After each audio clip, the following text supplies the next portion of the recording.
গাইবান্ধায় এই যে তেল নিয়ে বাইকারদের যে যুদ্ধ, সেটি কিন্তু একেবারে তাদের যে অবস্থাটা একেবারে একটা যুদ্ধের সামিল আপনারা দেখছেন। আমি আছি দাঁড়িয়ে থেকে, আমার নাম হচ্ছে তন্ময়। আমার কাছে কথা হচ্ছে তেল দেন, কিন্তু ভালোভাবে দেন। এখান থেকে 10টা নেন, ওখান থেকে 10টা নেন, কিন্তু তা না নিয়ে করে করছেন যে আপনারা ওখান থেকে নিচ্ছেন। যারা 9টার সময় আছে তারা তেল নিয়ে গেল আমার চোখের সামনে, অথচ আমি যে 3টার সময় আছি আমি কোনো তেল পাচ্ছি না। গাইবান্ধা শহরে যে কয়টা পাম্প আছে, যদি একযোগে একদিনে কয়দিন পর পর তেল দেওয়া যায়, তাহলে আমার মনে হয় যে এই সমস্যাটা বা ভোগান্তিটা খুব কম হবে। এটা ডিসি স্যারের নিকট আমার আবেদন ব্যক্তিগত। সকাল 6টা থেকে এখন পর্যন্ত এখানে দাঁড়িয়ে আছি, দেখছি এখানে কোনো নিয়ম শৃঙ্খলা নাই, আসতেছে নিয়ে যাচ্ছে, আমরা আমার মতো আমরাই আছি। এখন তেল পাবো কি না এটাও তো নিশ্চয়তা নাই। অনিয়ম মানে গাড়ি আমার লাইনে আছে, এদিক দিয়ে আসে আবার নিয়ে যায়, আবার আর একগুলা ঢোকে। আমরা তো আমার জায়গাতে আমরা আছি, কিন্তু এইদিকে যে আসি নিয়ে যায়। প্রশাসন কই কোনো ইয়াই দেখতেছি না আমি। প্রশাসন তো কথাই বলে না, ওরা ঘোরাফেরা করতেছে, ওই দাঁড়িয়ে আছে ওইদিকে দেখলাম গাড়ি আছি ঢুকতেছে নিয়ে যাইতেছে।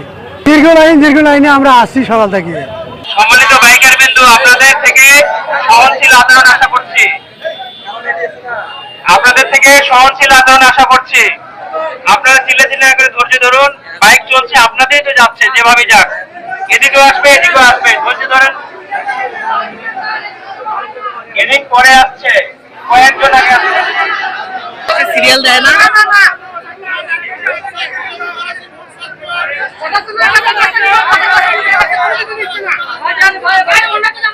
না, 3000 লিটার তেল আমরা যদি 500 টাকার করেও দেই, আমি হিসেব করে দেখছি 700 জন লোককে দেওয়া যায়। 7 থেকে 703 জন 5 জন লোক মানে গাড়ি। তো এখানে দেখা যায় কয়েক হাজার গাড়ি হয়, গাড়ির সংখ্যা অসংখ্য। আমি রাত 11টার সময় আসছি এখানে, ভরাট জাগার পর সকাল থেকে খাওয়া নাই দাওয়া নাই, হাজার হাজার গাড়ি।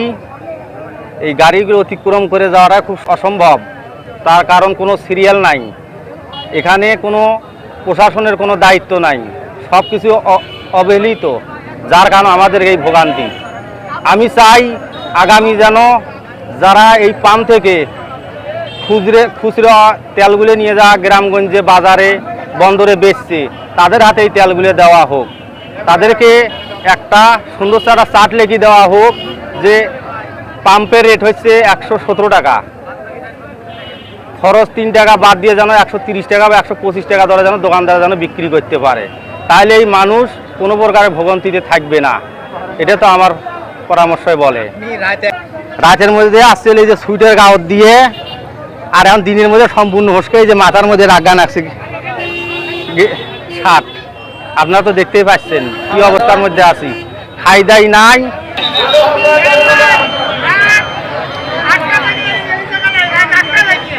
রাত 8টা থেকে গাইবান্ধা ঘাগোয়া রূপার বাজার থেকে এসেছি সেই ভোর 6টার সময়।